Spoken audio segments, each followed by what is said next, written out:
বাজেটকে কেন্দ্র করে পাকিস্তানের শেয়ার বাজারে চলছে চমক, কিন্তু আমাদের শুধুই হতাশা। বাজারকে কেন্দ্র করে কিন্তু পাকিস্তানে কিন্তু মার্কেট বাড়ছে, কিন্তু আমাদের মার্কেট প্রতিনিয়ত মানে ক্ষয় হচ্ছে। তো আমাদের মার্কেটে আসলে বেশ কিছুদিন ধরে কোনো রিফর্ম ওয়ার্কস নেই। বাজার 16 বছর ধরে বাজারটা পুরো মৃত মার্কেটে পরিণত হয়েছে। সিসিবিএল গঠনের উদ্যোগও নেওয়া হয়েছে, কিন্তু কাজ শুরু হচ্ছে না।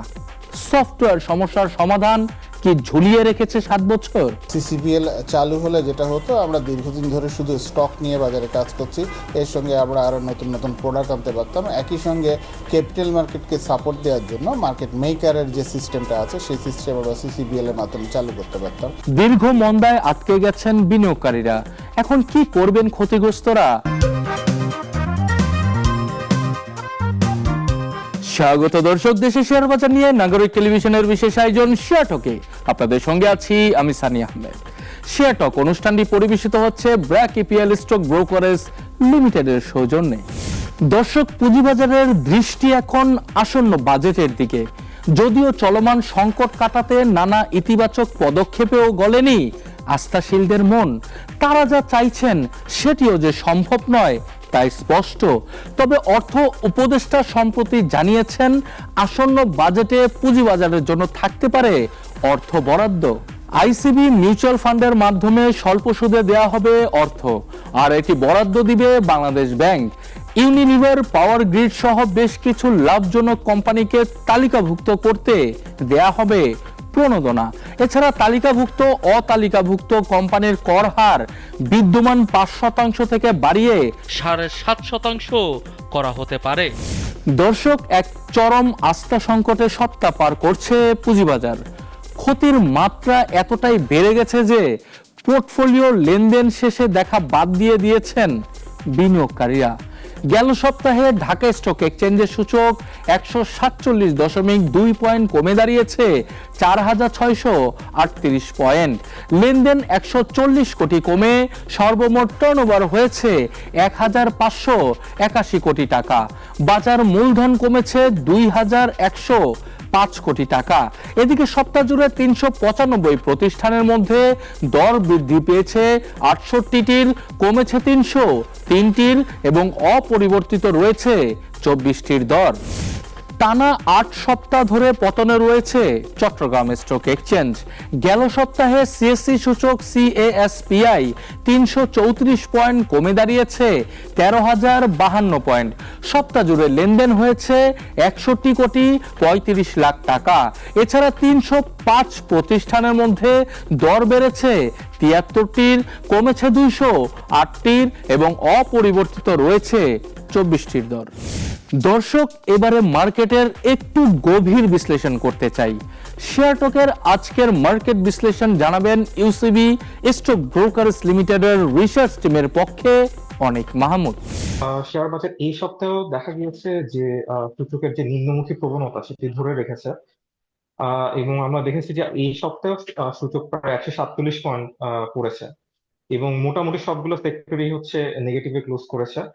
আহ তো এই সূচকের যে ধারাবাহিক পতনের যে প্রবণতা, এটার পিছনে আমি আসলে বলবো না যে ম্যাক্রো ইকোনমির অবশ্যই একটা প্রভাব রয়েছে, কিন্তু আমি বলবো না যে এই যে কয়েক মাস ধরে যে পড়ছে এটার পেছনে শুধু ম্যাক্রো ইকোনমিরই যে রিজন গুলা। কারণ ম্যাক্রো ইকোনমিক কন্ডিশন গুলা কিন্তু গত প্রায় 1-1.5 বছর ধরেই প্রায় সেমই রয়েছে। ইনফ্যাক্ট রিসেন্ট টাইমে আমরা দেখেছি যে ম্যাক্রো ইকোনমির বেশ কিছু ইন্ডিকেটর কিছু পজিটিভ সাইন দিচ্ছে, যেমন রেমিটেন্স, আমাদের ফরেক্স রিজার্ভ বা কারেন্সি ভ্যালুয়েশন, এগুলো বেশ পজিটিভ। বাট এই রিসেন্ট টাইমে আমি বলবো যে পলিটিক্যাল ল্যান্ডস্কেপে কিছু আনসার্টেনটি গুলো আরেকটু বৃদ্ধি পেয়েছে, এবং আমরা দেখেছি যে গভর্নমেন্টের কিছু কি অফিস যেমন সচিবালয় বা এনবিআর এবং সিটি কর্পোরেশন, এসব জায়গায় আমরা দেখেছি যে প্রোটেস্ট হচ্ছে এবং আন্দোলন হচ্ছে। তো এগুলো একটা নেতিবাচক প্রভাব কিন্তু মার্কেটে রয়েছে। এটার পাশাপাশি আমি যদি এই সপ্তাহের কথা বলি, এই সপ্তাহে কিন্তু আমাদের মার্কেটে one of the most heavyweight sector, bank sector related কিছু ডেভেলপমেন্ট রয়েছে। যেমন বাংলাদেশ ব্যাংকের নির্দেশে প্রায় 18টা ব্যাংক কিন্তু এই এই গত বছরের আয়ের উপর কিন্তু কোনো ডিভিডেন্ড দিতে পারবে না, যেটা ইনভেস্টরদের সেন্টিমেন্টকে নেগেটিভ ভাবে এফেক্ট করেছে।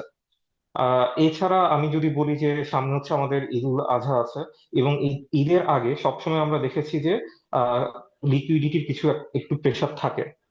অনেক অনেক ইনভেস্টরই তাদের হোল্ডিংটা একটু লিকুইড করতে চায়।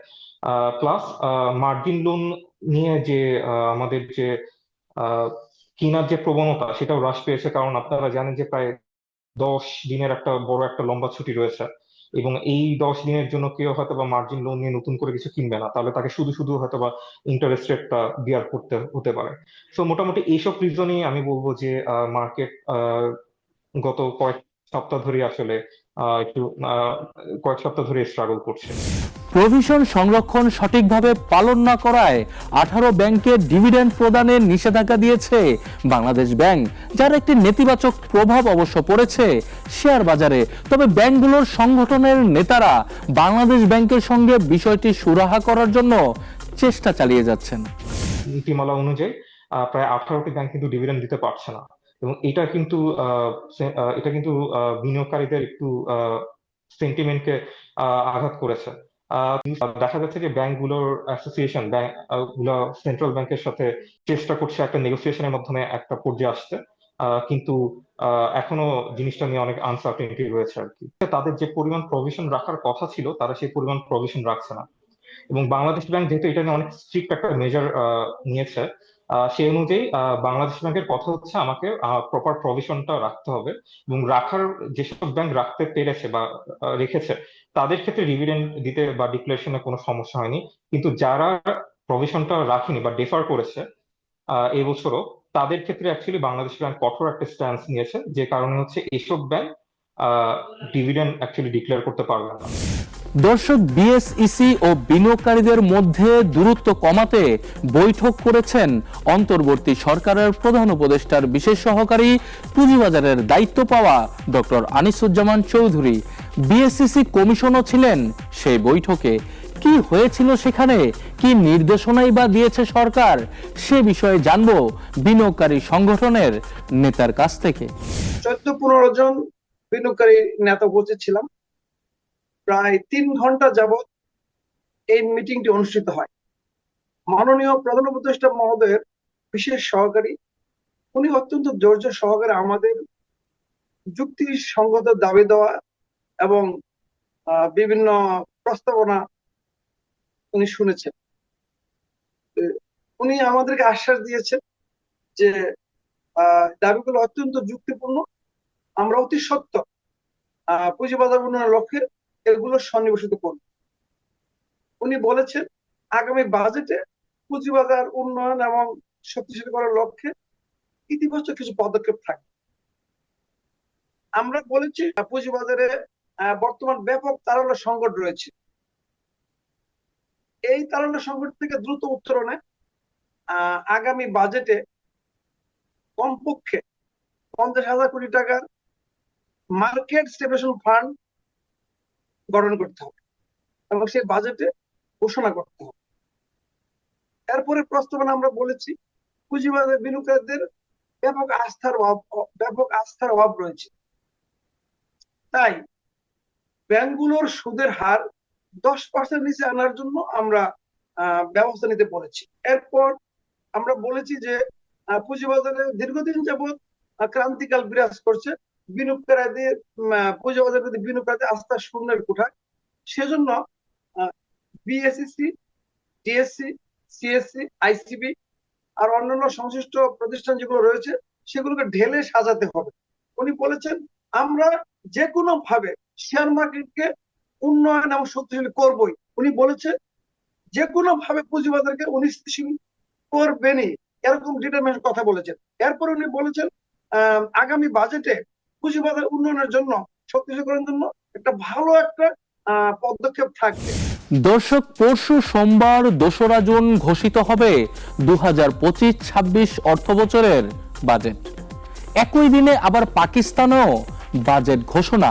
বাজেটকে কেন্দ্র করে পাকিস্তানের শেয়ার বাজারে চলছে চমক, কিন্তু আমাদের শুধুই হতাশা। আসলে আমরা অন্যান্য পৃথিবীর বিভিন্ন দেশে বাজারের আগে দিয়ে বাজারের একটা সুন্দর মুভমেন্ট দেখি, যেটা আমরা মার্চ মাসেও দেখেছি যে ভারতে তো মার্চ মাসে বাজেট হয়, তো ওদের এখানেও ওই সময় বাজারে একটা ভালো প্রবৃদ্ধি ছিল। আমরা রিসেন্টলি দেখতে পাচ্ছি যে বাজেট যেটা আসতেছে 2রা জুন, একই দিন কিন্তু পাকিস্তানেরও বাজেট। তো সেই বাজেটকে কেন্দ্র করে কিন্তু পাকিস্তানে কিন্তু মার্কেট বাড়ছে, কিন্তু আমাদের মার্কেট প্রতিনিয়ত মানে ক্ষয় হচ্ছে। তো আমাদের মার্কেটে আসলে বেশ কিছুদিন ধরে কোনো রিফর্ম ওয়ার্কস নেই, বাজার 16 বছর ধরে বাজারটা পুরো মৃত মার্কেটে পরিণত হয়েছে।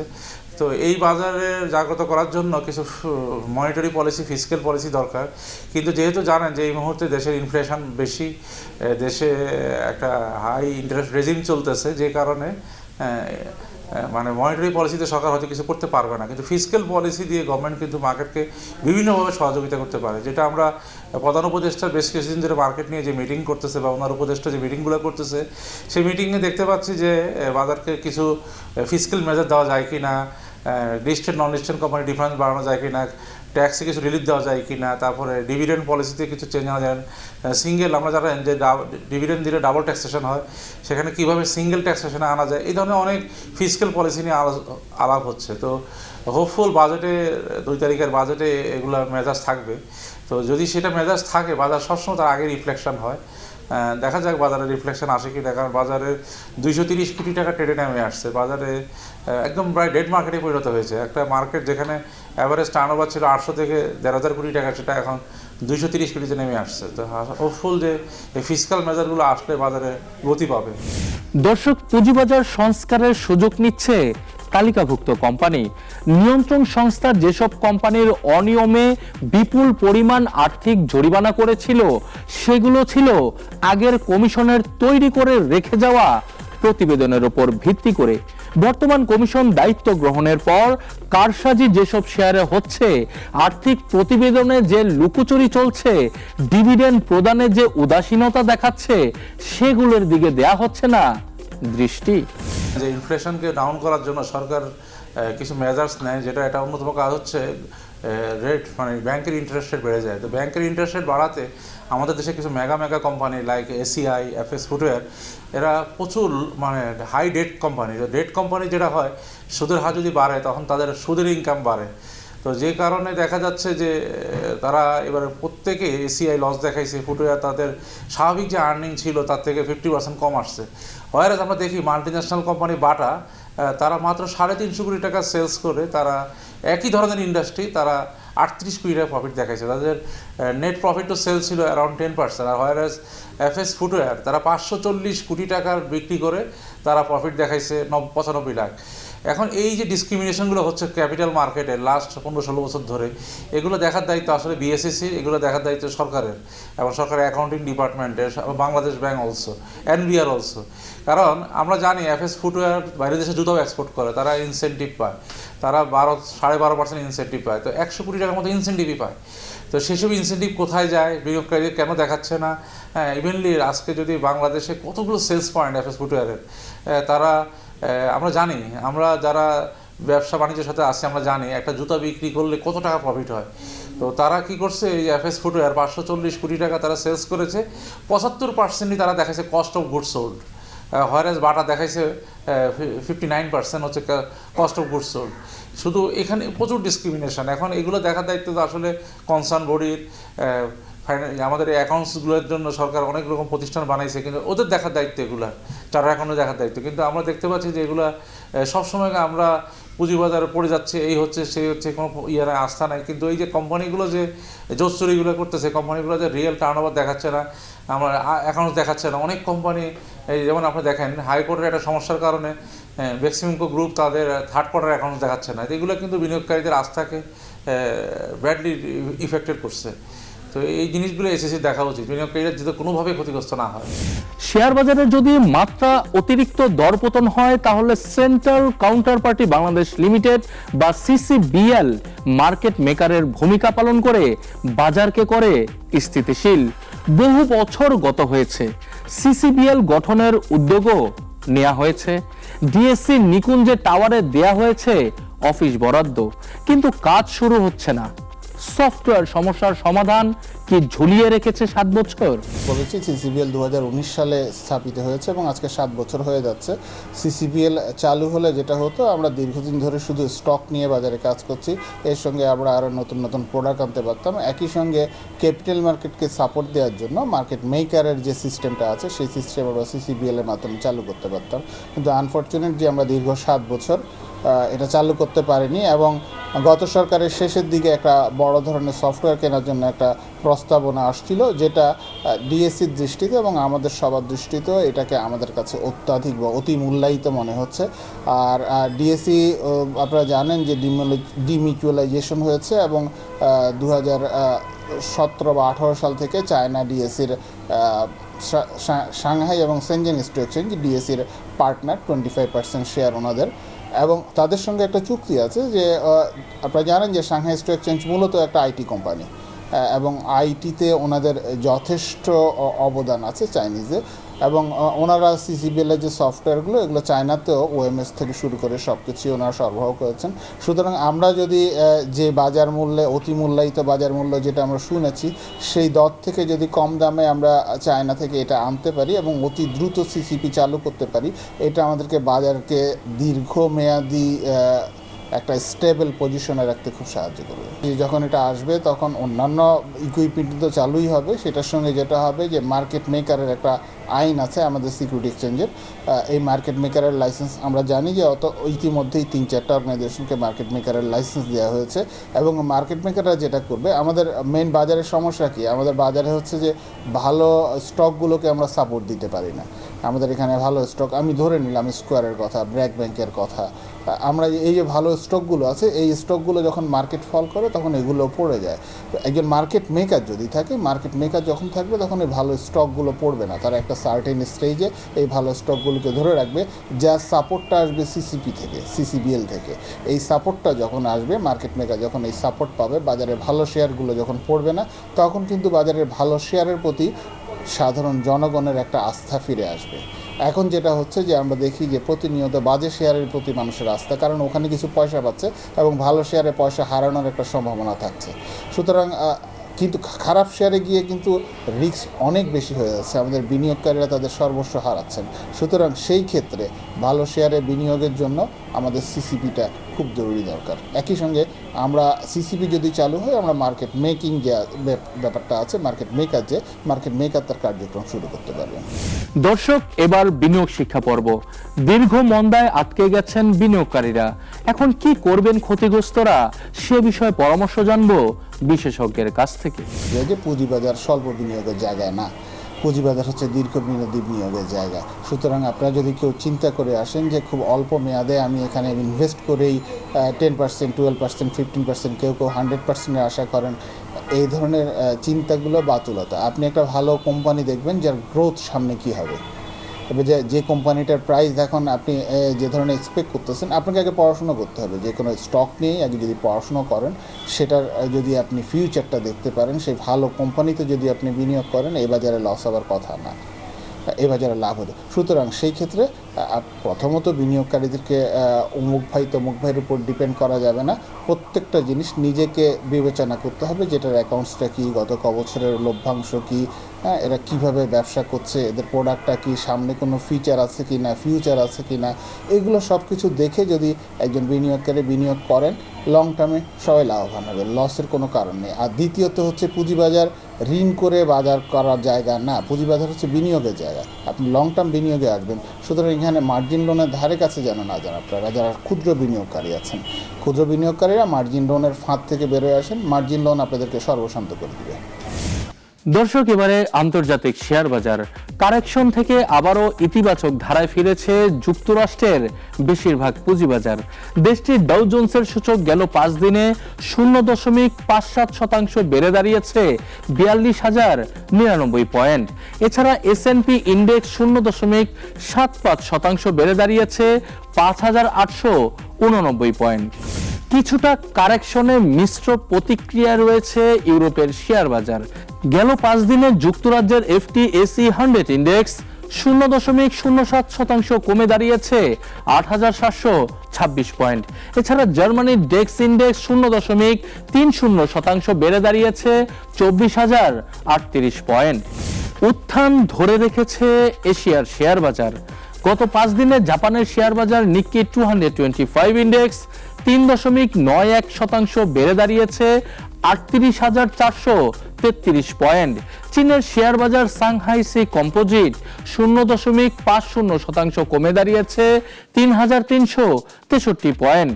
ভারতের বোম্বে স্টক এক্সচেঞ্জের সেন্সেক্স 0.84% বেড়ে দাঁড়িয়েছে 81,633 পয়েন্ট। এছাড়া পাকিস্তানের করাচি 100 ইন্ডেক্স 0.04% বেড়ে দাঁড়িয়েছে 1,19,191 পয়েন্ট। দর্শক, শেয়ার টকের 24তম পর্ব আজকে এ পর্যন্তই। আগামী পর্বে হাজির হব নতুন কিছু নিয়ে। সে পর্যন্ত ভালো থাকুক পুঁজিবাজার, ভালো থাকুক বিনিয়োগকারীরা। আল্লাহ হাফেজ।